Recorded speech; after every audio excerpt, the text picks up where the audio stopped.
it's like a play. It has all the classical coordinates and parameters and ingredients of a play. The unity of space. It all plays within this cabin.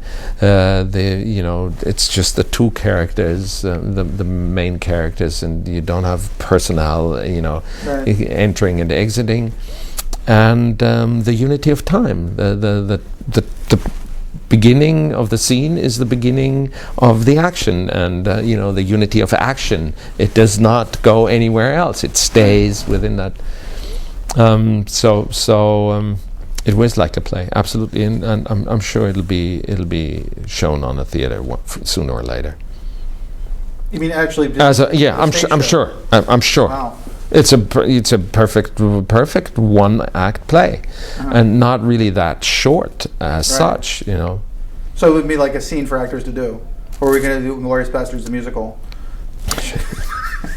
I always think Tarantino films would make a good musical someday. Maybe he should do one. I agree. He should do a musical once. Yeah.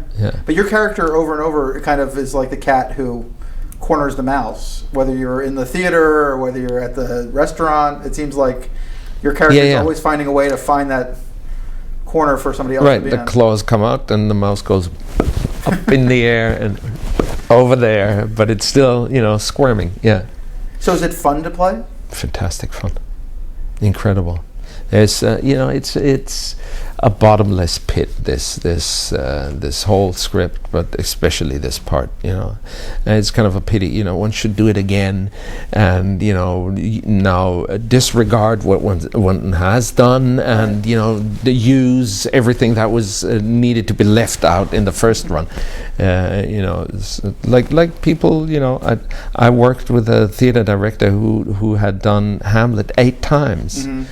Just because he said, just because he said, every time I finish one production, I discover something new and something that I left out, so I have to do it again. I always think that cinema is not appreciated enough that way. The theater, everybody expects theater to be done over and over again, and the great shows at least, and that there's something new to find. That's true. And somehow in film, remakes are always looked down upon as a bad idea, because the original is so beloved that there's nothing else that anybody could ever possibly say. Well, but you're probably more knowledgeable than I am in film history. Is there one remake that was better than the original? There have been a number over the years. They do happen, but it's usually. There's so many now as we get to the point now that it's 100 years of film. That there are movies from the 30s and whatever that are beginning to be remade, but then they start talking about remaking. Movies from the 70s, and you're going, really? You have to remake RoboCop? Yeah. Paul Verhoeven's still alive. It's like... but maybe movies are more immediate. They're closer to the what's happening at that time. But technology changes. Technology changes. Yeah. Kids won't watch black and white. It's very strange. That's not true. Your kids will watch? Oh, when my oldest daughter was about 6 years old, she said to me, "You know what? I think a real movie is a movie that's black and white." And I know exactly what she meant, because it's still one further removed, one stage further, and it becomes more apparent that it is an art.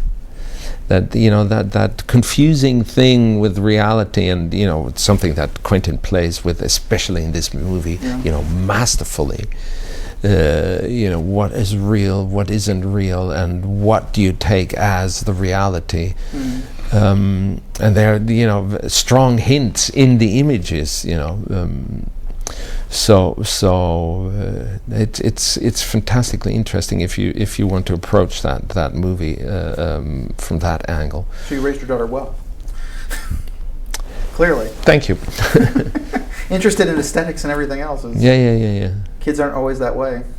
No, they are. They just need a little help with it. A little nudging, sort of gentle. In order not to trigger resistance, but they need introduction. Yeah, I felt that way this year. There was a movie called Where the Wild Things Are from the Sendak book, and I think adults were freaked out by it. in lieu of their kids, but the kids seem to all be able to just relax and enjoy. There's a lot of very angry and painful subtext. I've seen it. I loved it. It's a great movie, I think. But the adults kind of seem freaked out by the idea that a kid would somehow not be able to handle it.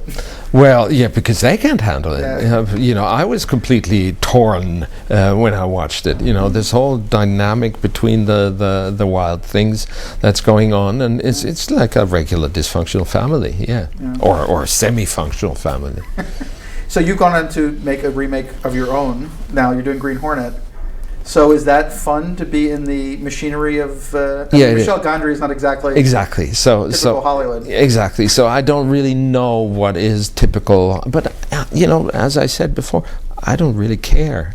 Mm-hmm. The typical Hollywood is if we all agree that this is typical Hollywood. If we don't agree, then it isn't. Right. So, in this case, nobody agrees, not even the executives. No, I'm serious. They're fantastic. Mm-hmm. They come look because they're interested, but they never interfere, and because they know that it's their capital, really, to let Gondry do what he does best. And what he does best is having quirky and, far out ideas. You figure they wouldn't really know what to do if they were going to interrupt him. Like, how do you fix Michel? It's if you beyond anybody else's comprehension. Well, exactly that. And if you don't want it, why hire him? So if you hire him, you better commit to it, and they are completely committed. So for you, was it this character in the script, or was it the relationship with the director and the idea of working with him and playing with him? Yeah, well, and Seth Rogen is so good and so funny and so smart. It's a pleasure to be in working with them, but in their presence, because it's constantly going. And you have to get up a little earlier and be prepared to keep up. Do you get to be funny? Well, funny, I don't know. Did you think you were funny in this and in Inglourious Basterds? There were funny moments. Yeah, definitely. I wasn't trying to be funny. You're just playing everything straight. And that's the root of funny. You just go right for. Well, that's your character, so. No, but he's always got that kind of twinkle in his eye, even in his most dastardly moments. Jerry Lewis had to be so outrageous in order to be funny, because had he not been so outrageous, it wouldn't have been funny, because he was playing funny, and playing funny isn't funny. Playing funny is repulsive and boring at best. So Jerry Lewis had to give it another 10 turns, and then it became funny. Look at Stan Laurel's face. Not to talk about Buster Keaton.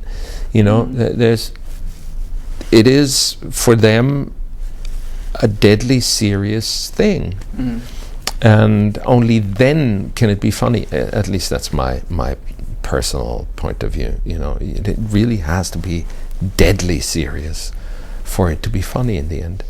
So in this picture, did you have the experience did it change at all for you as the movie started being seen by people, or was your joy taken from the experience of actually making the movie, or both? In the Green Hornet, you mean? No, or Inglourious Basterds. No, Inglourious Basterds. It's a bit like the question: is Quentin an American filmmaker or an international filmmaker or a European filmmaker? He's neither. Quentin is Quentin. So this movie and this experience cannot be compared to anything. It would be extremely unfair. Because there are other qualities with other movies, and to weigh one against the other, I don't know. I mean to do that, but I mean, for you as an actor, is your joy of the work, is your greatest, experience of the work, the preparation, the work? Sorry, I misunderstood.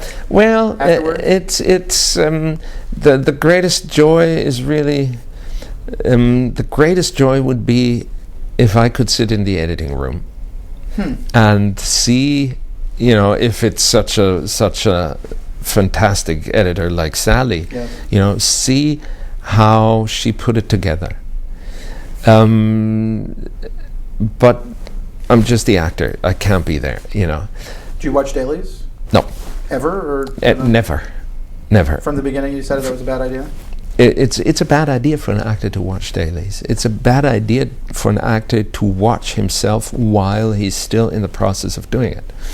I mean, that ties in a little bit with this thing about, the eureka, I got it, now I understand.